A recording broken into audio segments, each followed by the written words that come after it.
Somebody's popular, it's not me, that's for sure. So good afternoon, and thank you for joining us today as we make an announcement about the future of the Philadelphia Department of Behavioral Health and Intellectual Disability Services, or DBHIDS. As you may know, DBHIDS is the city agency that plays a key role in the health and wellness of Philadelphia residents, especially some of our most vulnerable citizens. This agency and its dedicated staff are closely involved with some of the most pressing issues facing children, adults, and families, including the growing, sad to say, opioid epidemic and the response to individuals who are homeless and dealing with substance misuse or mental health challenges. To say that this is an agency that I and others look to for much needed work is certainly an understatement. So after nearly 5-month national search, we are pleased to announce that we have found a person who is already here, who is ready to step in and lead DBHIDS as it continues to carry out the life-saving services for those in greatest need. And that person is David Jones. Thank you.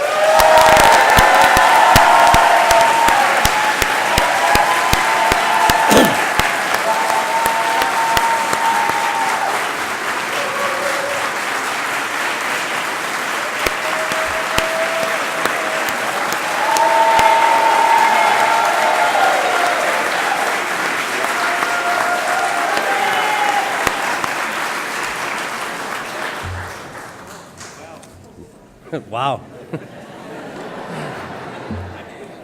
Obviously, we're extremely lucky to have David. At this time, I'd like to ask Mike DeBerdinis to come up and share a little bit more about his qualifications. Thank you.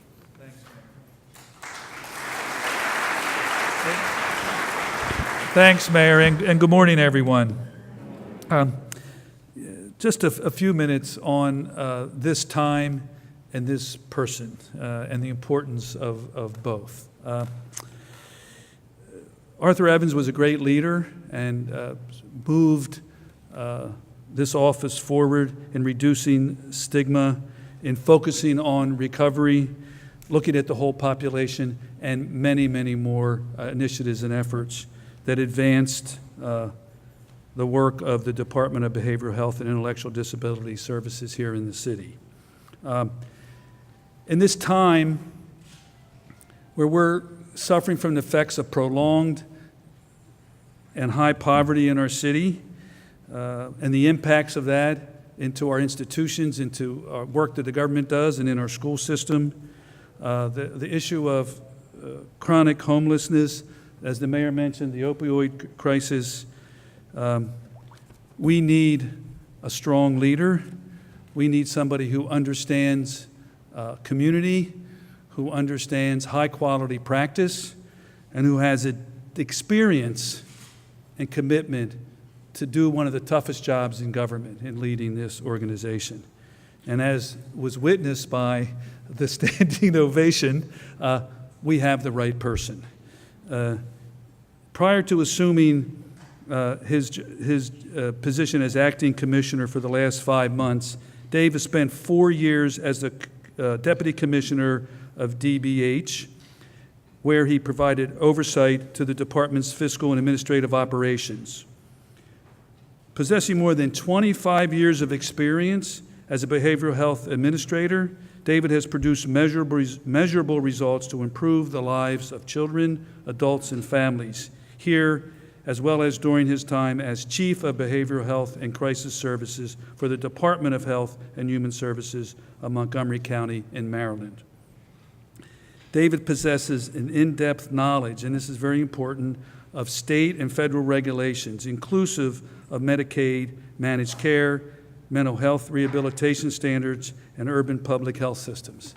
And this moment in time, particularly with the threats that we have from Washington around health care and around support to cities in this effort, we need somebody who's going to be strong, somebody who knows the business, somebody who's experienced, and somebody who can stand up to those threats and still move this organization and this department forward.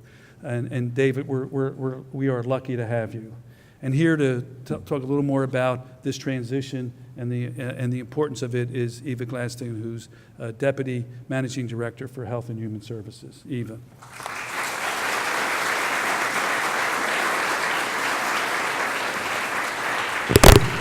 Thank you. I'm the person standing between you and certainly the man of the hour. I don't think I've seen this room this full and for many, many events. But I wanted to take the opportunity to talk to you a little bit about the selection process. As the mayor mentioned, we took about 5.5 months. And I am one of many people, including David, who are very happy the selection process is over. But we felt this is such an important position, as the mayor and Mike laid out, that we wanted to conduct a national search. We reached out to a number of professional organizations, people who are identified as experts, to identify potential candidates. We received literally dozens of applications that we went through, and we had a team of 4 individuals who worked as a small group that reviewed the applications and that did a number of interviews and then recommended 2 finalists to us. The mayor, Mike, and I then conducted further interviews with the 2 finalists and came out with an appreciation that I think everybody else shares in this room, that David Jones is the person for the position. So.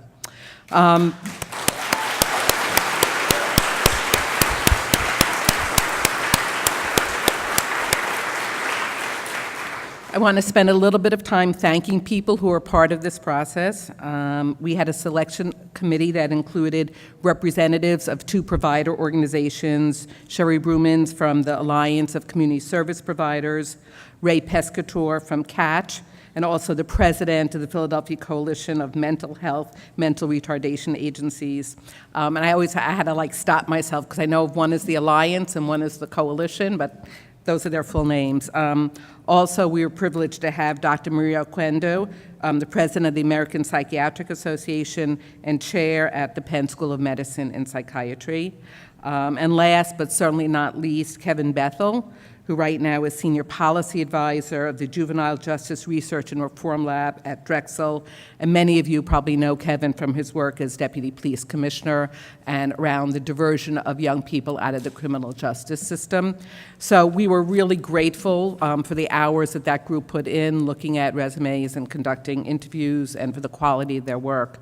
But also there are about 100 other individuals, many of whom are probably in the room today, who participated in 4 small group discussions that we conducted, where we talked, and people who are intimately involved with the agency over a number of years.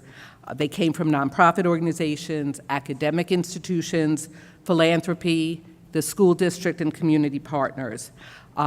They spent time sharing with us what is working, what they appreciated about the agency. I'm going to share a few of those ideas. And they also identified places where they felt that DBHIDS could build upon the success and do further work. What they particularly appreciated was the focus on population health and prevention, reaching out to the whole community, not only those people who are already identified as and seeking treatment. As Mike mentioned, the focus on resilience and recovery. And also in particular, their outreach, very targeted and smart outreach to special populations, people who don't necessarily know how to access resources and are not aware of those resources. So we were able to prepare a summary of this work and to share it with David and his leadership team. And I think it will be helpful. I hope it will be helpful to them as they move the work forward. Again, we certainly appreciate it. Really frank, energetic, active conversations with the 100 folks who came into our office and talked to us about this work, and it showed their compassion and thoughtfulness about the work as well. So now on to David for a minute. I've had the pleasure of working closely with him for about a little bit over a year and a half, and he's a person of such integrity and is a planner and a thinker, but also a really, really clear communicator. It's something that I really value about it. He's certainly passionate about the work and has always in front of him what is our goal, what are our ideals. But I think equally, and this has been a lot of his work here in the last 4 years, he knows how to take those ideas and then translate them into what does it take to operationalize them and to make them real. And that is so important, again, as we think about the times we are in nationally, at the state level, and locally, with the issues we all are facing together, to have somebody who is a leader that can do all of that. And then this is something I learned about David only in the last few months, and I don't know you'll get to appreciate it today, so I hope you get to appreciate it in the years to come. But he also knows how to tell a really great story. So if you're, I see people shaking their heads, so if you're in a conference or a celebration, look forward to the time when David gets up to speak. And with that, I'm going to introduce David Jones.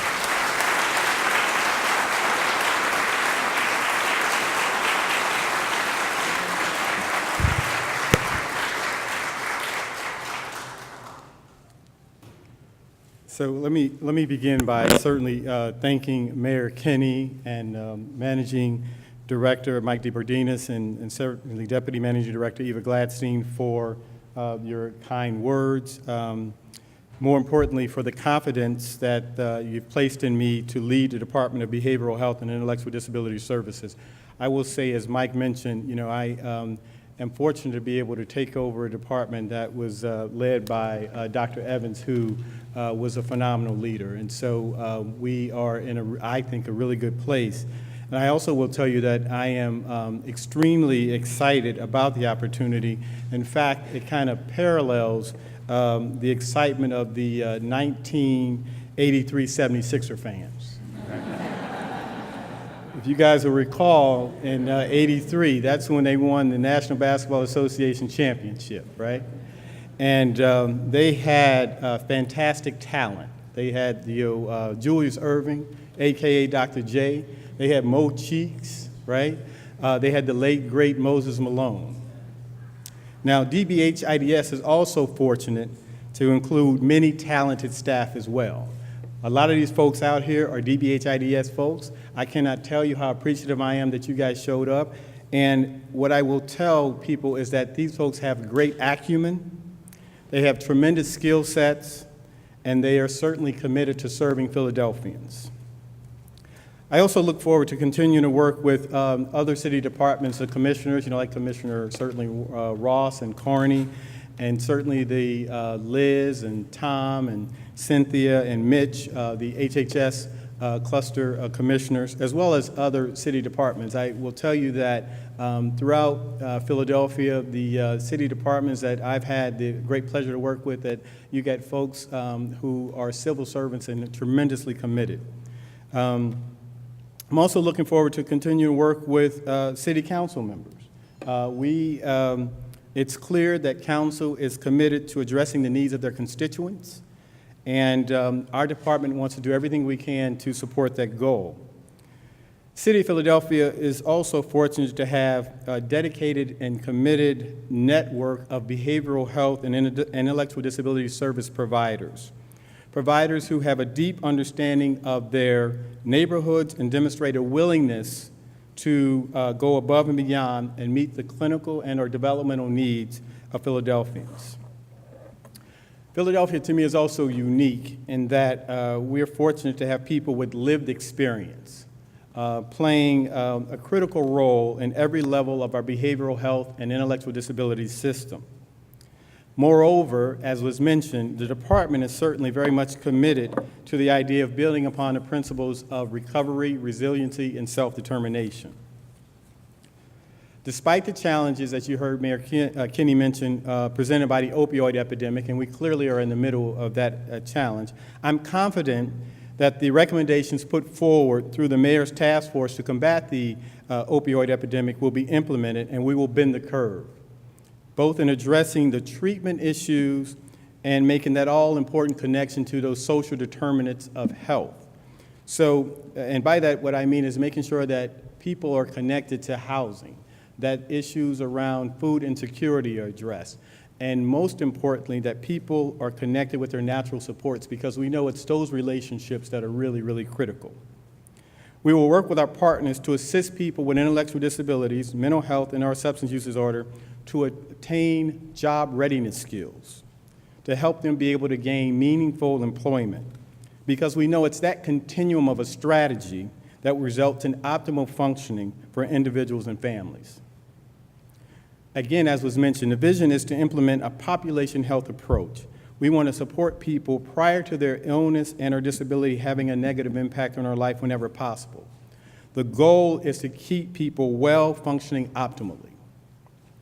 Population health approach will compel us to stand up against legislation like the now defunct American Health Care Act. You all know that that was what was put out to, it was proposed to repeal and replace the Affordable Care Act. And let me just make a kind of connect the dots a little bit on this, because so in the American Health Care Act, what they were proposing, for example, was to not include among essential health benefits things like maternity care, not covering mental health treatment, not covering substance use disorder treatment. In fact, if you went to the ER, that was actually not going to be a covered benefit. And so we know that if you think about maternity care, we know that, for example, that not having access to maternity care means that typically you're not then going to be able to have access to good prenatal care. We know that good prenatal care is certainly connected to good health, to healthy brain development.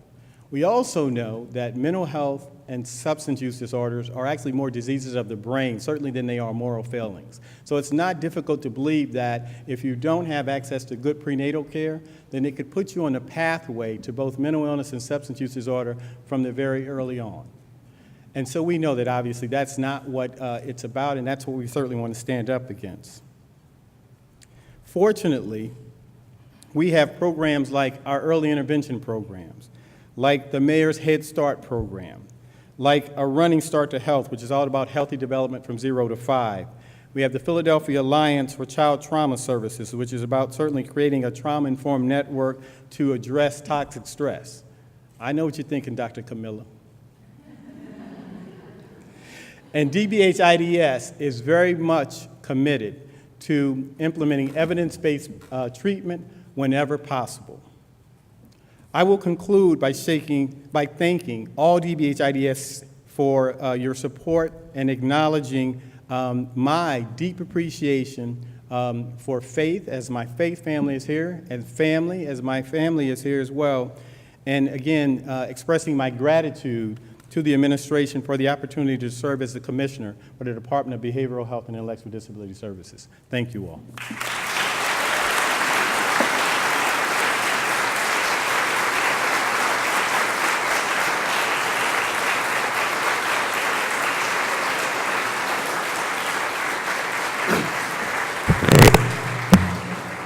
Thank you very much for being here. If there's any questions, be happy to answer or have somebody answer for you. Yes. Sure. For the Commissioner, has any work been done yet on the Mayor's Opioid Task Force, and how do you foresee rolling out the recommendations and under what timeline? Yeah, so there is certainly work underway. We are working very closely with departments within the city and then our provider agencies to make sure that wherever we can. So for example, one of the things that we've already done is we've increased the number of treatment slots that are available. We actually have also begun to train physicians so that we have more medication-assisted treatment available. I think that it's going to be a continued work in process, because as I also pointed to, part of what we'll do is we certainly will move forward on addressing some of the treatment needs. I think it's also important to make sure that those social determinants of health that I mentioned are also a part of the equation.